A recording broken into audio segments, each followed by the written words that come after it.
Hey, so it's Sarah Jane here at Natural Heating and I have just arrived at the clock factory. So I'm just about to meet Jason and Dan. We're going to go and have a look. Hey, so we're at Clock and what we've got here is a 12 kilowatt. This is a new baby that's coming out soon. It's also going to be available in a boiler version, as you may have seen in the manual. It's already passed, and the news on the front today is that it should be able to achieve 25,000 BTUs to the wet side of the system. So they're going to stick some lugs in it for us and let's see what it can do. So Dan is just sticking me some lugs in this absolute beast at the minute.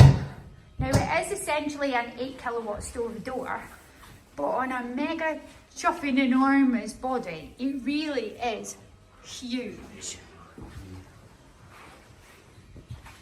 Now this has been probably burning all day, shouldn't it, has it? An hour before you came. Is that all? Yeah. It is belting out the heat on this, and typical of clocks, there is loads and loads of control on this unit. So you're just letting the logs kick it, catch, but the heat that's kicking out of this thing is phenomenal. You want to show us what it does, Dan?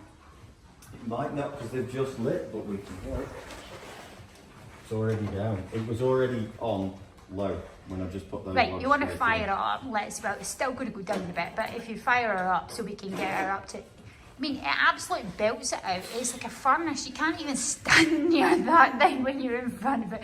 The heat coming off it, and I'm a good 3 meters away, is absolutely astronomical. So when they are going properly, this would be the norm. Same as every other clock.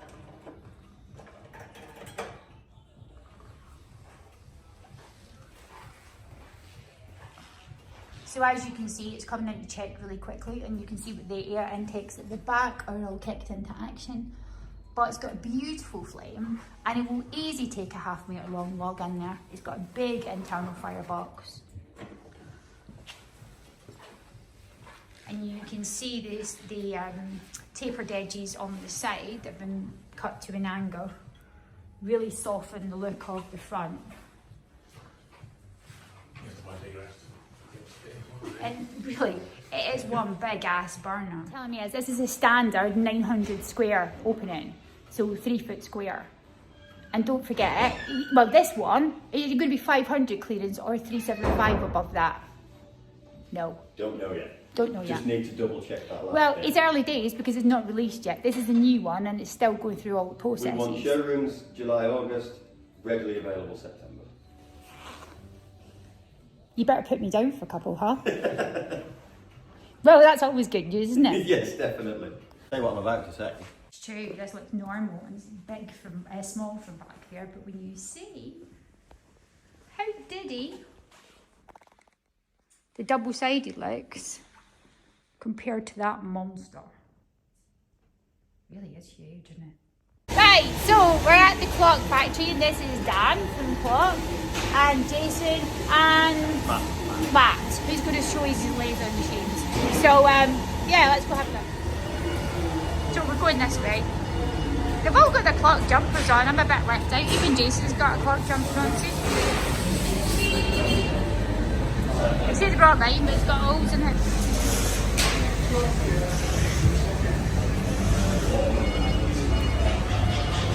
There's some bodies. They're log store version ones. Typical engineering shops and workyards.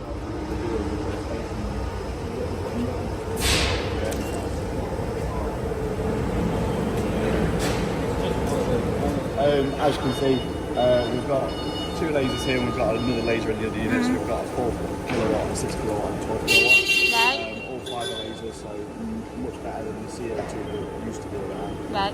Everything comes out as flat sheet steel. Our sheets are 2x3 metre sheets, or 1.5 by 3 metre sheets. And it is 2.5 by 1.25 sheets. So what we do is come in massive bales, and then we will nest all the flat parts out to try and get the best usage of the 5 kilowatt stoves. Right, yep. So this is 5 kilowatt stove parts, they're all cut out, yep. Alright, okay. So it's all the components. We can't hear very well with all the noise. You won't hear it so well in a video, but it doesn't matter too much.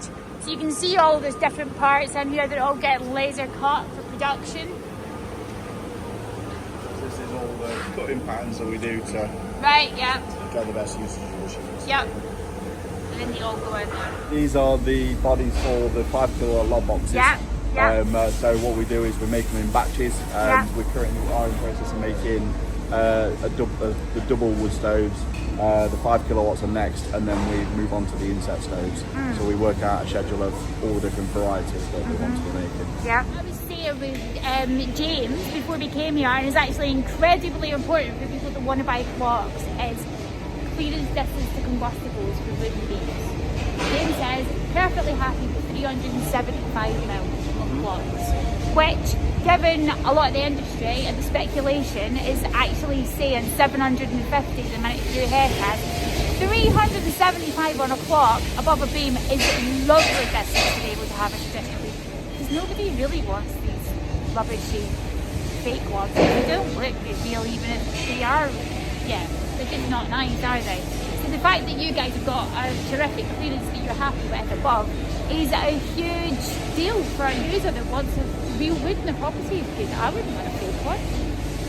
No, unless you have to. Unless you have to, it's just not the same. But it's a huge selling point for the clock. What was it in a double, Dan? 500 on the double. 500 clearance on a double. Alright, okay. We can take that, that's doable. So this is our lathe, which we bought basically specifically to make lock hinges. Obviously 2 per stove. We make up to 200 stoves a week, sometimes even more than that. So our demand on just this item alone, none of our suppliers could keep up with us and make your own delays. So stuff like this is when we then brought it in house and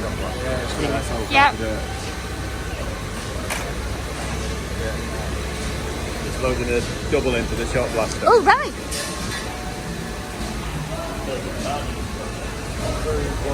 So shot blasted, I believe, on this one. It looks tiny up there. It looks tiny up there on the forklift, but it's actually a big stove. In prep. I have to shout because it's not going to come through quite enough. I'm really sorry. So once it's done on the lasers, it'll come over here onto the presses. Yeah. So we've got a 100-ton press and an 80-ton press, and everything's folded from there.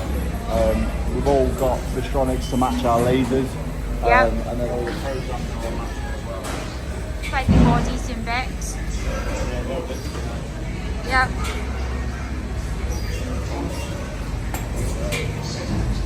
As you can see on the screens, I've basically got a digital screen that shows what the press has got. Gotcha, right, yeah.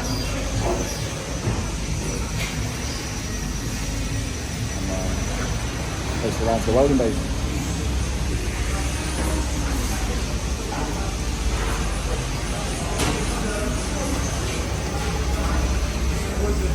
Still, I bet you're going to the shop blasting. Some doors.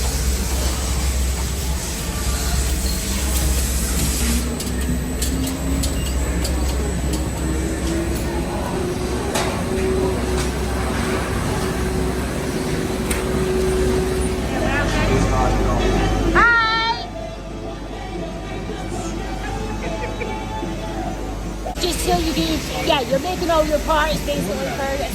So anything that can sum together, and that way there's not a lot of picking up and putting down. They can just do all the sundry items. Yeah, you need them all ready together. And then they can do the big hits at the end. That makes sense. And it makes it a little bit easier. The doubles are quite heavy, so they have to make these as an item on their own. Well, they are heavy. The doubles weigh an absolute ton. If you've ever tried to move a double by hand, do you know how heavy they are? Yeah, it looks totally different now you've shot blasted it. That's brilliant. Yeah, it's not different. Good job. You only have the machine. That's all. I know, but it looks totally different when it's been had it spin round in there and all this shot coming out. Now you've got to blow all them little balls out. What's that? Now you've got to make sure you blow all them little balls out.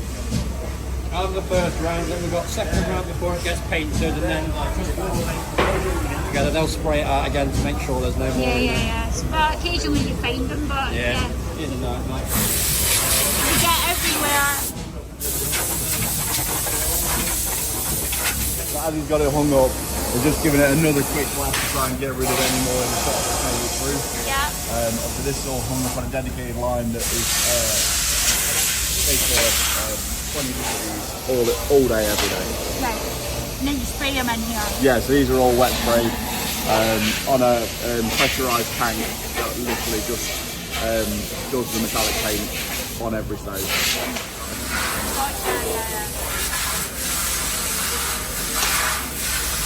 Well, obviously you need to make sure that everything gets there.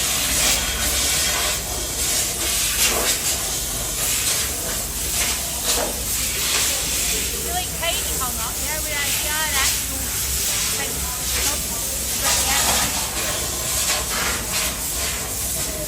So the size of the runners alone are heavy duty runners, so each one's got about, I think, 8 bearings into each one. So it's not just a 2 bearing system. A Clock doubles, what, 150 kilos? Yeah. And no lightweight, that's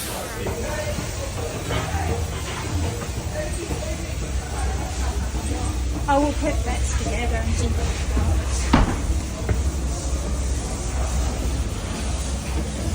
It's not quite so noisy up here. No.